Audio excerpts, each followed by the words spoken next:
Olá, meu querido aluno, olá, minha querida aluna. Estamos de volta com mais uma aula do nosso curso. Mais uma aula e esta agora sobre organização dos poderes. Falaremos sobre o poder executivo. Vamos lá. Para iniciar a nossa aula, é importante mencionar novamente, já mencionamos isso na aula de poder legislativo, que o poder executivo ele é independente e autônomo. Então, independência e autonomia. Professor, quais são as funções do Poder Executivo? E aí nós teremos que dividir essas funções em funções típicas e funções atípicas.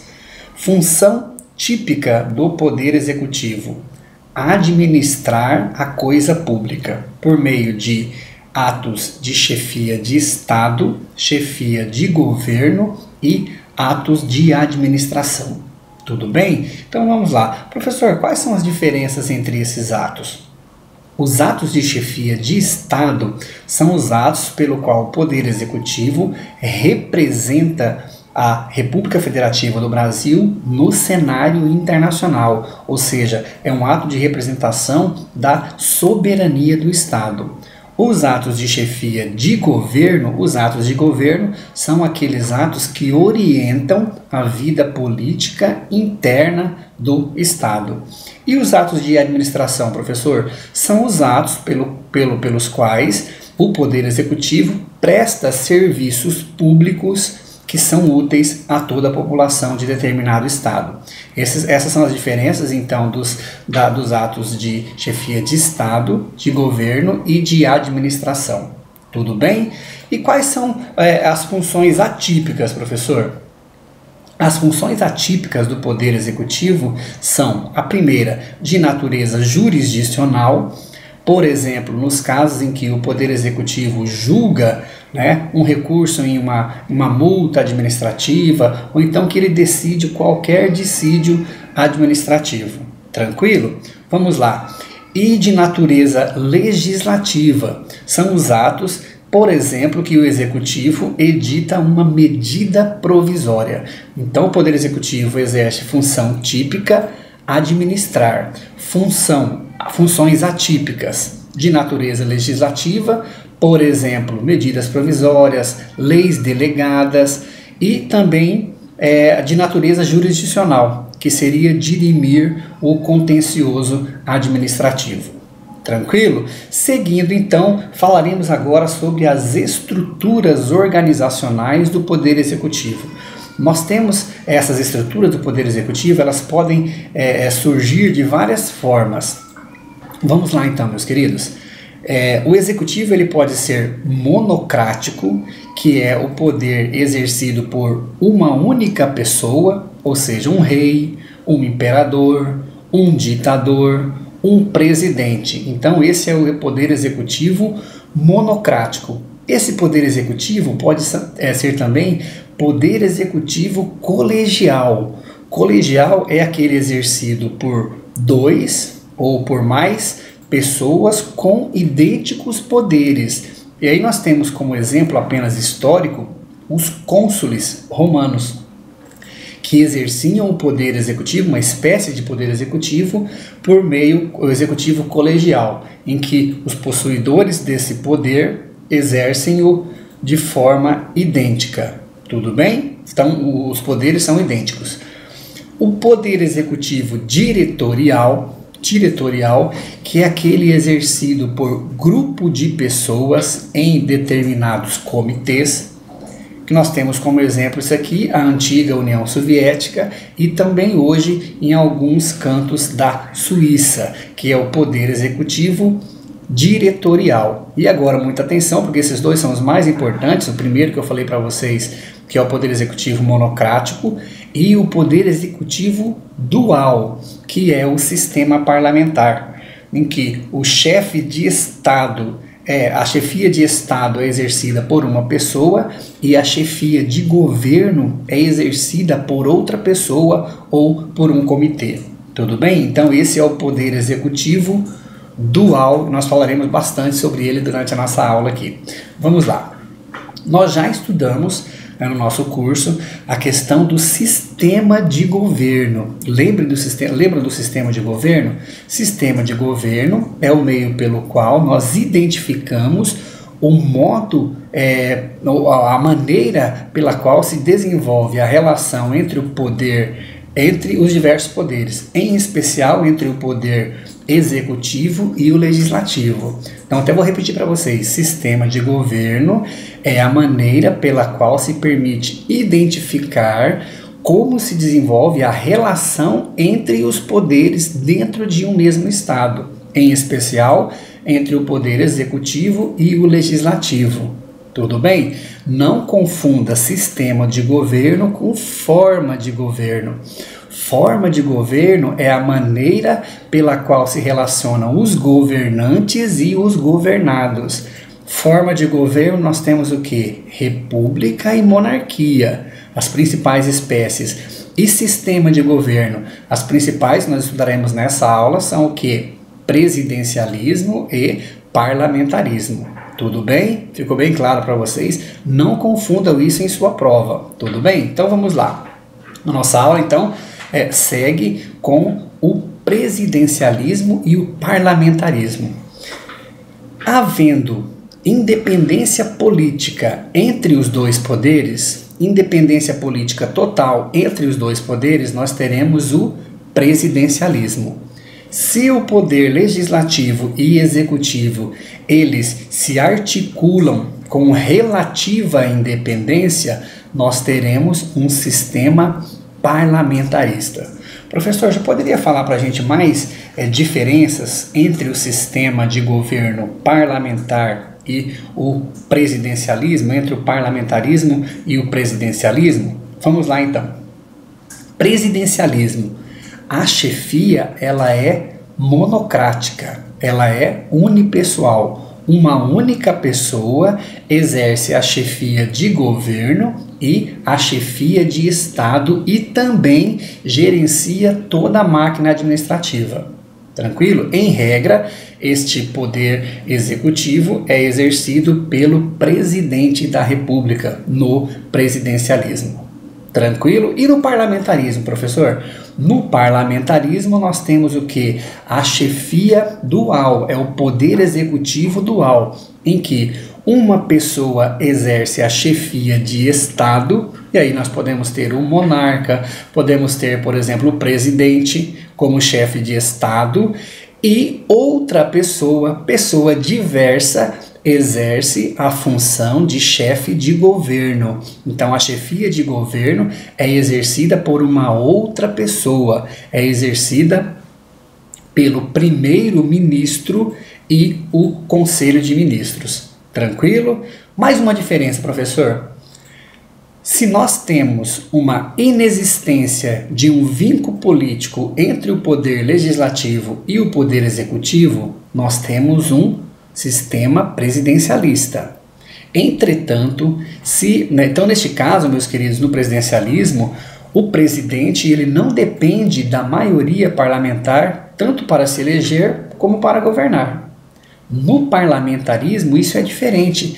Há uma ligação entre os poderes e essa ligação ela é essencial tanto para a constituição do Poder Executivo, quanto para a sua continuação. Como assim, professor? Esta confiança entre o Poder Executivo e o Legislativo, ela deve ser construída antes da instituição do Poder Executivo. Por quê? Porque o primeiro-ministro ele é nomeado pelo parlamento. Certo? O primeiro-ministro é nomeado pelo parlamento e ele se mantém no cargo enquanto tiver a confiança do parlamento. Perdendo essa confiança é o que a doutrina chama de moção ou voto de desconfiança. Com a desaprovação do governo, o governo cai. O governo ele perde a sua legitimidade, ele não exercerá mais o seu governo. Tudo bem? Mais uma diferença, professor. No presidencialismo, os mandatos eles possuem um exercício temporal fixo. O tempo do mandato ele é determinado. Nós veremos que na República Federativa do Brasil nós temos um mandato do Poder Executivo de 4 anos. É um mandato estável, tem termo inicial e tem termo final. E no parlamentarismo não é assim, professor? Não. No parlamentarismo, o presidente o que exerce o poder executivo, o presidente, ele só se mantém no cargo enquanto ele tiver o apoio e a confiança do parlamento. Então, ele é por tempo indeterminado. Enquanto ele tiver o apoio e a confiança do parlamento, ele se mantém no cargo. Tudo bem? Tranquilo? Então vamos lá. Professor, quais são as principais vantagens desses dois sistemas? A doutrina entende que a principal vantagem do presidencialismo é justamente a estabilidade do governo. A estabilidade em razão desse mandato fixo e também a maior legitimidade do chefe do Poder Executivo, porque o chefe do Poder Executivo ele é eleito de forma direta. Então, ele possui uma representação democrática porque ele é eleito de forma direta. Professor, e quais seriam os principais benefícios ou vantagens do parlamentarismo? Vamos lá, meus queridos. O parlamentarismo, a principal vantagem é justamente essa construção harmônica, essa relação harmoniosa entre o poder executivo e o poder legislativo. E principalmente a facilidade de governabilidade, certo? Esta relação harmoniosa permite uma melhor governabilidade desse Estado. Tudo bem? Tranquilo? E lógico, com uma melhor governabilidade nós temos mais eficiência na gestão desse determinado Estado.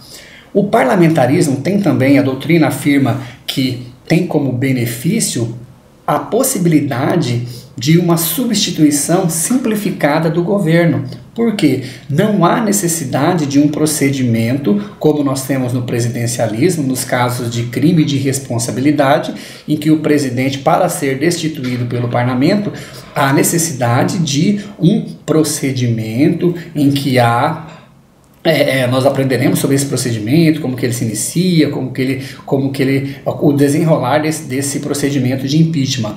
Mas no parlamento não tem impeachment, professor? Não. No parlamento, a simples aprovação de uma moção de desconfiança gera a queda do presidente e também de seu gabinete.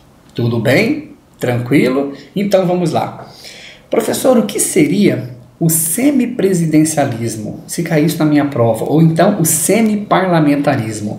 Nós temos, meus queridos, a adoção em alguns estados, a combinação dos principais elementos do presidencialismo e do parlamentarismo, e a isso a doutrina denomina semipresidencialismo ou semiparlamentarismo. Por exemplo, na França e em Portugal desde 1976, desde a Constituição de 1976, e na França desde a Constituição de 1958, nós temos a combinação desses dois sistemas. Ou seja, o sistema parlamentar, ele retira nesse semipresidencialismo a chefia dual. Então nós temos o presidente da República como chefe de governo, como chefe de Estado, e o primeiro-ministro como chefe de governo. Entretanto, esse chefe de Estado, ele possui funções políticas importantes. É ele quem nomeia o ministro, é ele que ele pode fazer a dissolução do parlamento, ele que comanda as forças armadas. Tudo bem? Então, esse sistema dual vem do parlamentarismo. E do presidencialismo, professor? Extrai a legitimidade do chefe de Estado. Então, nesse semipresidencialismo ou semiparlamentarismo, o presidente ele é eleito diretamente pelo povo, certo? Ele contém, então, muito mais legitimidade em razão desse processo democrático de eleição do presidente. Tranquilo? Professor, tem mais algum exemplo? Temos, meus queridos. Nós temos, por exemplo, na América do Sul, a Colômbia. Na Colômbia, eu já falei para vocês da França, Portugal e a Polônia adotam o que a doutrina denomina semipresidencialismo ou semiparlamentarismo. Tranquilo? Tudo bem? Então vamos lá. A Constituição da República de 1988, assim, desde a nossa primeira Constituição republicana, adota como sistema de governo o presidencialismo. Lembrando que a forma de governo foi adotada pela primeira vez na Constituição de 1891. Então lá nós tínhamos a forma de governo, a república, e o sistema de governo também. Em 1891 adotou-se o presidencialismo. Tranquilo? Nós temos uma pequena exceção, e às vezes ela cai em prova, gostaria de falar para vocês sobre isso também, para que nós não sejamos pegos de surpresa. Entre 1961 e 1963, nós tivemos um governo parlamentarista, tivemos um sistema de governo parlamentar, certo? Entretanto, em 1963, tivemos um plebiscito, e nesse plebiscito o povo optou pelo sistema presidencialista, e nós retornamos ao sistema presidencialista. Tranquilo? Professor, é possível modificar novamente o sistema presidencialista para o parlamentarismo? Há uma divergência doutrinária quanto a isso. Em relação a alguns doutrinadores entendem que há necessidade de plebiscito, porque esse plebiscito já foi exercido uma vez. Entretanto, o sistema de governo não consta do rol do artigo 60, parágrafo 4º. Então, neste caso, não é o que a doutrina denomina de núcleo intangível da Constituição. Certo? Forma federativa de Estado mas sistema de governo não. Então, poderia haver esta modificação do presidencialismo para o parlamentarismo, desde que em razão de uma confirmação popular, ou seja, pela manifestação direta do povo. Esse é o entendimento majoritário da doutrina. Tranquilo? Seguindo. Então nós já falamos que o Poder Executivo na República Federativa do Brasil de 1988, com a Constituição de 1988, ela é unipessoal, exercida pelo Presidente da República, que é auxiliado pelos ministros de Estado. Tudo bem? Professor, quais são os requisitos para ser ministro? A eleição para ministro? Não, nós não temos a eleição para ministro de Estado. Os ministros eles devem ser brasileiros natos ou naturalizados, salvo, já falamos sobre isso, muita atenção, o ministro de Estado da Defesa, que deve ser brasileiro nato. O ministro deve ser maior de 21 anos e em pleno exercício dos seus direitos políticos. Tranquilo? O ministro tem como função orientar e coordenar os ministérios que estão sobre a sua responsabilidade. E também o que? Uma atribuição, e isso sempre cai em prova, e eu vou falar para vocês sobre a divergência que nós temos sobre isso, que uma das funções do ministro é referendar os atos, os decretos assinados pelo presidente da República. Professor, e esse ato do ministro, ele é obrigatório? Um ato praticado pelo presidente da República sem o referendo, um decreto assinado por ele, tem validade? E aí que nós temos essa divergência doutrinária. O professor Alexandre de Moraes entende que esses atos, sem a confirmação dos ministros, eles são nulos. São nulos. Atos somente assinados pelo presidente da República são nulos. O professor Kildare Gonçalves Carvalho entende que se trata de um ato inexistente. Tudo bem? E por fim, e aí vocês devem adotar essa posição para a sua prova, lembrando que em razão da prova objetiva, se for uma prova subjetiva, você vai dissertar sobre esses três doutrinadores que eu falei para vocês. O STF entende que é um requisito dispensável. Então não é requisito de validade. Os atos praticados pelo presidente da República, sem o referendo do ministro, ele é um ato plenamente válido. É um ato válido. Tudo bem? Professor, quem julga os ministros de Estado? Pela prática de crimes comuns, infração penal comum, infrações comuns, é o STF. Cuidado, hein? Nos crimes de responsabilidade, Em regra, crime de responsabilidade, leia-se infração político-administrativa. Em regra, o STF. Mas, se esse crime de responsabilidade for conexo com o do presidente ou do vice-presidente, o julgamento será feito pelo Senado Federal. Tranquilo? Regra, crime de responsabilidade, STF. Exceção, conexo com o presidente e vice-presidente, Senado Federal. Tranquilo? Beleza? Então vamos lá. Meus queridos, falar para vocês agora sobre o vice-presidente. O vice-presidente tem uma crítica muito grande da doutrina em relação ao vice-presidente, em especial ao presidencialismo norte-americano. Né? O vice-presidente norte-americano não possui grandes atribuições. Entretanto, muito cuidado, a nossa Constituição de 1988, ela conferiu uma importância muito grande ao cargo de vice-presidente. Então, o vice-presidente, por exemplo, ele participa do Conselho da República, ele participa do Conselho da Defesa Nacional, ele é o substituto e o sucessor do presidente.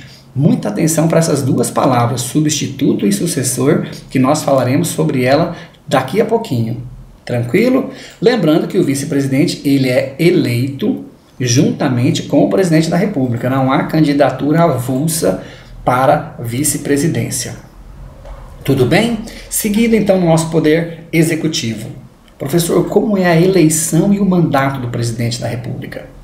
Para ser presidente da República, há necessidade que o candidato possua nacionalidade brasileira originária. Lembra nas nossas aulas sobre nacionalidade? Então ele precisa ser brasileiro nato, nacionalidade de primeiro grau, nacionalidade originária. Tranquilo?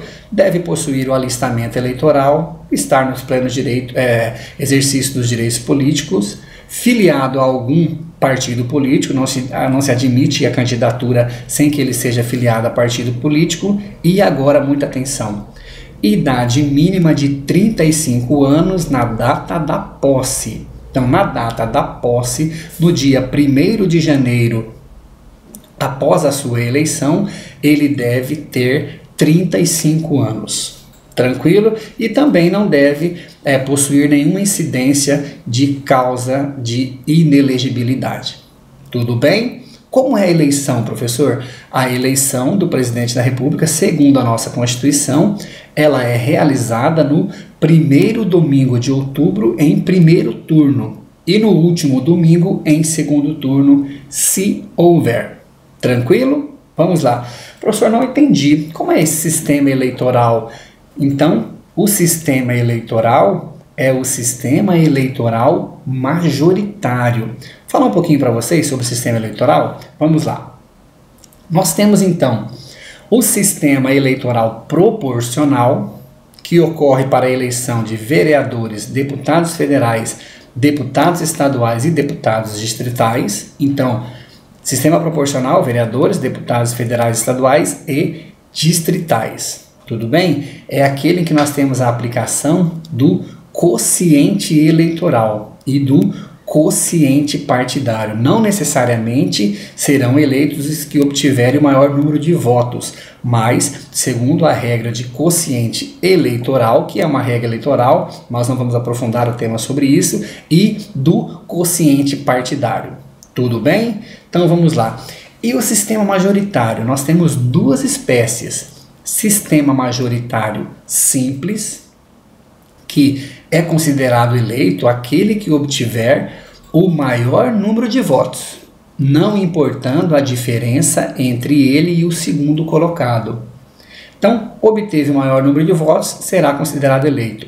Nós temos essa eleição na República Federativa do Brasil para prefeitos municipais em cidades que possuírem até 200 mil eleitores. Muito cuidado, hein? Se o município possui 200 mil eleitores, o sistema majoritário simples. E também para senador da República. Senador, nós não temos segundo turno para senador. O senador que tiver a maior votação será considerado senador daquele determinado estado. E nós temos, por fim, o sistema majoritário absoluto. Por que absoluto, professor? Porque esse é o sistema de 2 turnos. O candidato ele deve obter a maioria absoluta dos votos. Então, descontando os votos brancos e nulos, o candidato deve possuir 50% mais um dos votos, deve possuir a maioria absoluta dos votos. Por isso que nós chamamos às vezes, de eleição de segundo turno, porque se o candidato não conseguir essa maioria absoluta dos votos no primeiro turno, nós obrigatoriamente teremos um segundo turno. Tranquilo? Essa eleição é para o que nós estamos estudando: presidente e vice-presidente, governador e vice-governador, e prefeitos e vice-prefeitos de municípios que tenham mais de 200 mil eleitores. Tudo bem? Tranquilo? O mandato de 4 anos para presidente da República, nós já sabemos. Então, o prazo do mandato para presidente da República na República Federativa do Brasil é de 4 anos.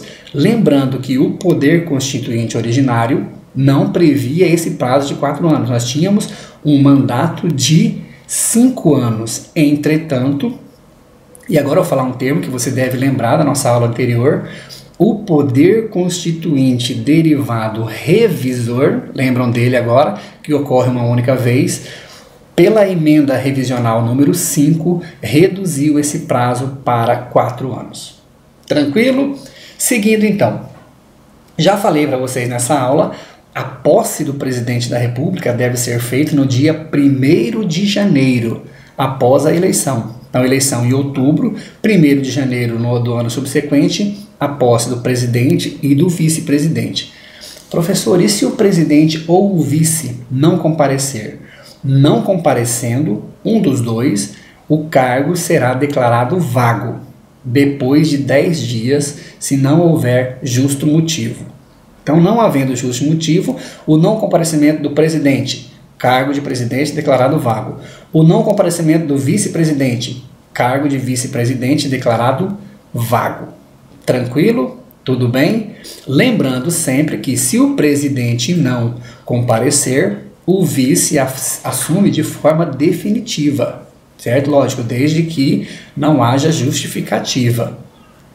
Da mesma forma, se o vice não comparecer, não haverá eleição para vice-presidente. O presidente assume de forma única e vai exercer o mandato sem o vice-presidente. Tranquilo? Então, o cargo fica vago, o cargo de vice-presidente, até o final do mandato do presidente. Tranquilo? Professor, e se for o presidente que não comparecer? Agora nós entramos em uma outra matéria, que é a diferença entre impedimentos e vacância. Lembra que eu pedi para vocês anotarem? Então vamos lá. Impedimentos. Impedimentos são afastamentos temporários, são afastamentos passageiros do presidente da República. E vacância, nós temos o que? O afastamento definitivo, a impossibilidade de exercer o cargo de presidente da República ou de vice-presidente. Dá um exemplo, professor, então, de vacância: a morte do presidente ou do vice, a renúncia e também a perda do cargo. Tranquilo? Seguindo, em havendo vacância do cargo, o vice-presidente ele sucede o presidente. Havendo impedimento, o vice-presidente substitui o presidente da República. Tranquilo? Não esqueçam, não confundam essas duas palavras, viu? Impedimento, nós teremos substituição, porque o impedimento é apenas temporário. Agora, no caso de vacância, nós teremos a sucessão do presidente da República.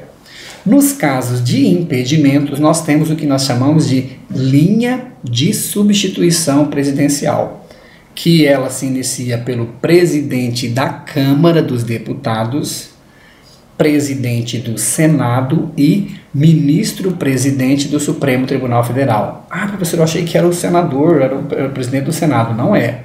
Então, a linha de substituição é presidente da Câmara, lógico, em havendo a ausência do presidente e do vice. Havendo a ausência do presidente e do vice, havendo a ausência do presidente, a substituição, o substituto legal é o vice-presidente. Mas, professor, e havendo impedimento do vice-presidente? Presidente da Câmara, presidente do Senado e ministro-presidente do Supremo Tribunal Federal. Esses três só assumem de forma provisória. De forma provisória. Se os cargos de presidente e vice-presidente forem declarados vagos, assumirão a presidência precariamente, ou seja, nós teremos obrigatoriamente que ter novas eleições. Tudo bem? E como são essas novas eleições, professor? Vamos lá. A vacância dos dois cargos nos dois primeiros anos do mandato presidencial, nós teremos uma nova eleição em até 90 dias após a última declaração de vacância. Eleição direta. Então, vacância nos 2 primeiros anos do cargo de vice e de presidente, de presidente e de vice, eleição direta no prazo de 90 dias. Eleição direta. Vacância nos 2 últimos anos. Vacância nos 2 últimos anos dos 2 cargos, nós teremos uma eleição indireta no prazo de 30 dias.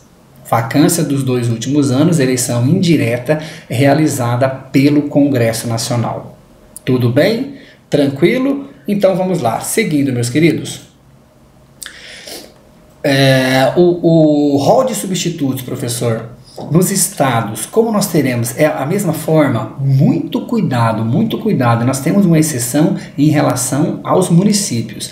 Então, nos estados nós temos presidente da Assembleia Legislativa, que substitui, e o presidente do Tribunal de Justiça. No Distrito Federal, mesma forma, presidente da Câmara Legislativa e presidente do Tribunal de Justiça do Distrito Federal e territórios. E nos municípios, muito cuidado com os municípios. O impedimento do prefeito e do vice, ou a vacância do cargo de prefeito e do vice, assume o presidente da Câmara. E se não puder o presidente da Câmara, professor? E aí nós temos uma divergência. No estado de São Paulo, no município de São Paulo, no município de São Paulo nós temos o quê? Que deve assumir o vice-presidente da Câmara. Mas alguns municípios entendem que deve assumir o presidente do Tribunal de Justiça. Tranquilo?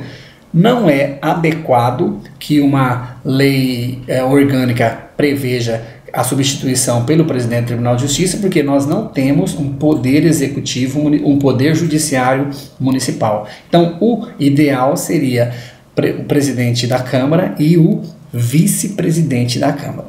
Tudo bem, meus queridos? Tranquilo? Um outro tema importante que sempre cai em prova é em relação à licença. Licença constitucional para se afastar do país, do estado ou do município. Então, o presidente não pode se ausentar do país por mais de 15 dias sem autorização do Congresso Nacional. E se ele se ausentar, professor? Se ele se ausentar, ele se sujeita à perda do cargo de presidente da República. Esta é uma norma de repetição obrigatória para os Estados-membros e para o município. Então, o governador não pode se ausentar do Estado e do país pelo prazo superior a 15 dias sem autorização da Assembleia Legislativa. E da mesma forma o prefeito. O prefeito não pode se ausentar do município, do Estado e do país por mais de 15 dias sem autorização da Câmara de Vereadores, sob pena de ser submetido à perda do cargo. Tranquilo? Meus queridos, eu gostaria de pedir para vocês que fizessem com muito carinho a leitura do artigo 84 da Constituição, que lá traz um rol sobre as atribuições do presidente da República. Temos lá diversas atribuições, ele como chefe de Estado, como por exemplo, declarar guerra, no caso de uma agressão estrangeira, é um ato previsto no artigo 84. Tem lá diversos atos como chefe de governo, como por exemplo, nomear e exonerar os seus ministros, sancionar e promulgar as leis, e também temos lá atos previstos como chefe da administração pública federal, que seria exercer a direção superior da administração pública federal. Tranquilo? Tranquilo? Vamos fazer a leitura? Então, leitura obrigatória do artigo 84 da Constituição. Mais dois temas que eu vou falar para vocês sobre o Poder Executivo, que sempre caem em provas, que é o quê? O Conselho de Defesa Nacional e o Conselho da República. Conselho de Defesa Nacional e o Conselho da República. O que cai em prova, professor? O que cai em prova objetiva em relação ao Conselho é a constituição desse Conselho. Então vamos lá, nós temos 4 cargos que estão nos 2 conselhos. Presidente e vice-presidente da República, nos 2. Presidente da Câmara e presidente do Senado, nos 2. Ministro da Justiça, nos 2. Agora, Conselho da República, nós temos os líderes da maioria e minoria da Câmara e líderes da maioria e minoria do Senado. E também, lembrem bem disso, 6 brasileiros natos. 6 brasileiros natos serão nomeados para o Conselho da República. E o Conselho da Defesa? Além dos 4 que eu falei para vocês, que eu mencionei aqui, nós temos o quê? Pessoas ligadas à defesa do Estado. Pessoas ligadas à relação entre outros países. Então, por exemplo, ministro da Defesa do Estado, comandantes da Marinha, Exército e Aeronáutica, ministro das Relações Exteriores e ministro do Planejamento.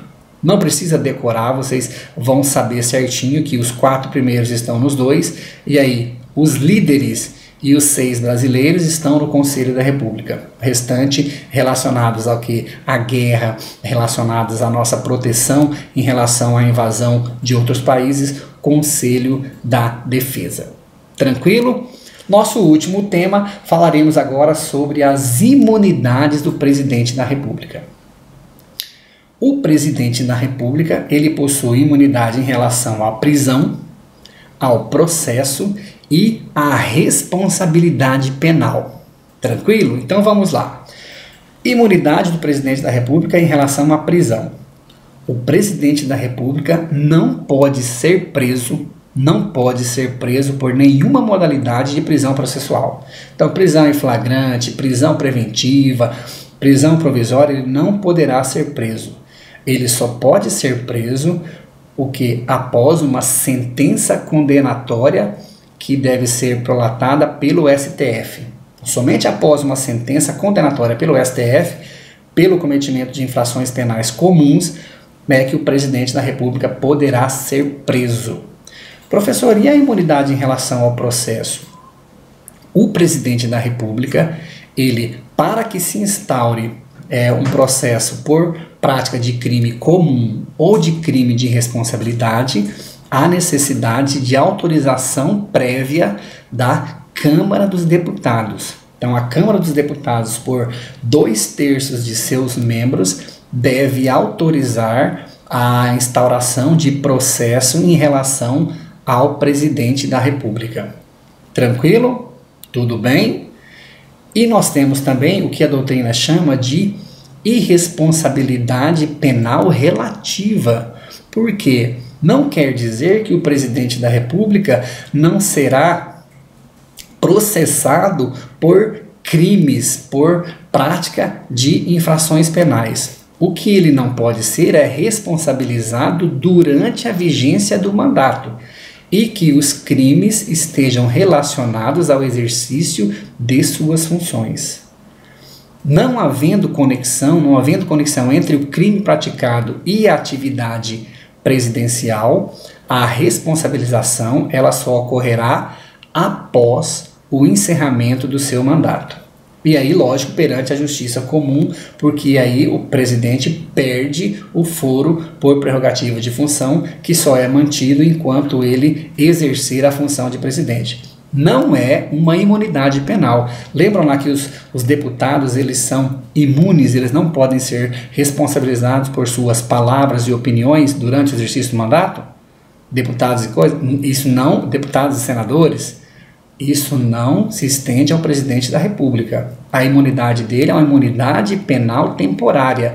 Uma imunidade penal temporária. Tranquilo? Tudo bem? Então ele só não será responsabilizado durante o exercício do seu mandato. Cessando a investidura na presidência, ele poderá ser ou não ser responsabilizado pelos seus atos por infrações penais que ele cometer. Tudo bem? Tranquilo? Vamos lá. Professor, isso se estende aos governadores? Meus queridos, muito cuidado aí na sua prova. O STF entende que essa irresponsabilidade penal relativa do presidente não se estende aos governadores e aos prefeitos. Isso é uma imunidade que é estabelecida somente para o presidente da República. Tranquilo? Entretanto, a imunidade formal, em relação à prévia autorização do Poder Legislativo, ela se estende aos governadores. Então, para se processar um governador pela prática de crime comum, há necessidade de autorização de 2/3 da Assembleia Legislativa Estadual. E os prefeitos, professor? Os prefeitos não possuem nenhuma imunidade formal. Não há necessidade de autorização da Câmara dos Deputados para processar o prefeito pela prática de crime comum. Tranquilo? Beleza? Vamos lá então, meus queridos. Professor, e quem julga o presidente da República? Conforme já comentamos no início dessa aula, pela prática de crime comum, quem julga o presidente da República é o STF. O STF é o juízo natural para o julgamento do presidente da República pela prática de crimes comuns. E os crimes de responsabilidade, professor? Os crimes de responsabilidade são de atribuição do Senado Federal. Então, o Senado Federal é o juízo competente para o julgamento do presidente da República nos crimes de responsabilidade. Tudo bem, meus queridos? Tranquilo? Professor, e como ocorre o julgamento em relação a esses crimes comuns? Vamos lá então, meus queridos. O inquérito contra o presidente da República, ele é distribuído ao ministro do Supremo Tribunal Federal. Esse ministro fará o quê? A primeira avaliação, a primeira análise para entender se o crime foi ou não praticado no exercício das funções presidenciais. Se o crime tem relação, possui conexão com o exercício do seu mandato, porque ele só pode ser responsabilizado por crime comum em relação a crimes praticados no exercício da função presidencial, certo? Delitos cometidos antes do mandato de presidente ou que não guardem nenhuma relação com o exercício da função, haverá a suspensão provisória enquanto durar o mandato. Então, esse inquérito policial ficará suspenso provisoriamente durante todo o mandato do presidente. Tranquilo? Por quê? Porque ou ele foi praticado antes do exercício do mandato, ou então ele não guarda nenhuma relação com o exercício da função presidencial. Lembrando que o STF ainda não pode instaurar o processo contra o presidente. Ele deve comunicar à Câmara dos Deputados para que esta casa faça o juízo de admissibilidade em relação a essa acusação. Tudo bem? Caso a Câmara autorize, o STF pode ou não receber essa denúncia. Recebendo a denúncia, o presidente ficará afastado pelo prazo de 180 dias. Tudo bem? Após o julgamento, havendo condenação, nesse caso nós teremos uma pena para o presidente da República e aí é a única hipótese em que ele pode vir a ser preso em razão de uma condenação definitiva pelo STF. Tranquilo? E também, né, um efeito secundário da sentença, que a doutrina chama de efeito extrapenal da sentença condenatória, é a perda do seu mandato. Professor, e nos crimes de responsabilidade? Meus queridos, muito cuidado, porque agora nós temos aí, né, no nosso país, justamente o julgamento em relação ao crime de responsabilidade do presidente. Por isso há uma possibilidade muito grande de que isso venha a cair na sua prova. Então vamos lá. Crimes de responsabilidade, na verdade, são infrações político-administrativas. Nós temos lá um rol no artigo 85. Lembrando que esse rol ele não é exaustivo, é um rol meramente exemplificativo de infrações político-administrativas que podem ser praticadas pelo presidente da República. Tranquilo? Tudo bem? Então vamos lá. Ele será julgado pelo Senado Federal, após a autorização que é feita pela Câmara dos Deputados por 2/3 de seus membros. Lembrando que a autorização concedida pela Câmara, ela vincula o Senado Federal. O Senado Federal deverá instaurar um processo contra o presidente da República, o que não acontece, que nós já vimos, para os crimes comuns. Mesmo havendo autorização da Câmara em relação aos crimes comuns, o STF pode ou não instaurar o processo contra o presidente da República. Lembrando que a sessão relacionada ao processo de impeachment, que é o processo de crime de responsabilidade contra o presidente da República, o Senado Federal ele será presidido pelo presidente do STF, pelo ministro-presidente do STF. Tranquilo? Tudo bem? Por último, sobre ainda o crime de responsabilidade, a condenação do presidente só pode ocorrer se houver decisão de 2/3 dos membros da Casa Legislativa, ou seja, por 2/3 do Senado Federal ocorrerá a perda do cargo e também a inabilitação por 8 anos do presidente da República. Lembrando que essa inabilitação abrange toda e qualquer função pública. Ele ficará impedido de exercer toda e qualquer função pública. Tudo bem?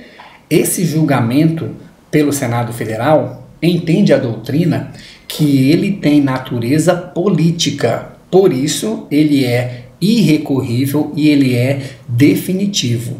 Não há nenhuma possibilidade de esse julgamento ser modificado pelo Poder Judiciário. Aí nós temos o que? A regra, de separação dos 3 poderes. Professor, governadores e prefeitos. Falaremos um pouquinho sobre a responsabilidade dos governadores e dos prefeitos. Vamos lá. Governadores. Por crimes comuns, os governadores são julgados pelo Superior Tribunal de Justiça. Por crimes de responsabilidades, muita atenção, porque isso sempre cai em prova, os alunos erram e você não vai errar. Vamos lá. Crime de responsabilidade de governador, ou seja, infração político-administrativa do governador, ele é julgado por um tribunal especial. Ele não é julgado somente pela Assembleia Legislativa, como ocorre com o presidente, que é julgado pelo Senado Federal. Ele é julgado por um tribunal especial, formado por 5 membros da Assembleia Legislativa e 5 desembargadores, sob a presidência do presidente do Tribunal de Justiça local. Tranquilo? Não esqueçam disso, viu? E os prefeitos, professor? Os prefeitos, eles são julgados tanto pelo Tribunal de Justiça, no caso de crime estadual, são julgados pelo Tribunal Regional Federal, pelo Tribunal Regional Eleitoral, dependendo do crime. Então, se for um crime da competência federal, Tribunal Regional Federal. Se for um crime de competência eleitoral, Tribunal Regional Eleitoral. Se for um crime de competência estadual, o prefeito será julgado pelo Tribunal de Justiça. Lembrando sempre, e eu vou colocar na tela aqui para vocês, as súmulas 208 e 209 do STJ, que dizem o seguinte: compete à Justiça Federal processar e julgar prefeito municipal por desvio de verba sujeita à prestação de contas perante o órgão federal. E a súmula 209. Compete à Justiça Estadual processar e julgar prefeito por desvio de verbas transferida e incorporada ao patrimônio municipal. Então, se a verba incorporou ao patrimônio municipal, Justiça Estadual. Agora, se for verba somente sujeita à prestação de contas perante o órgão federal, Justiça Federal.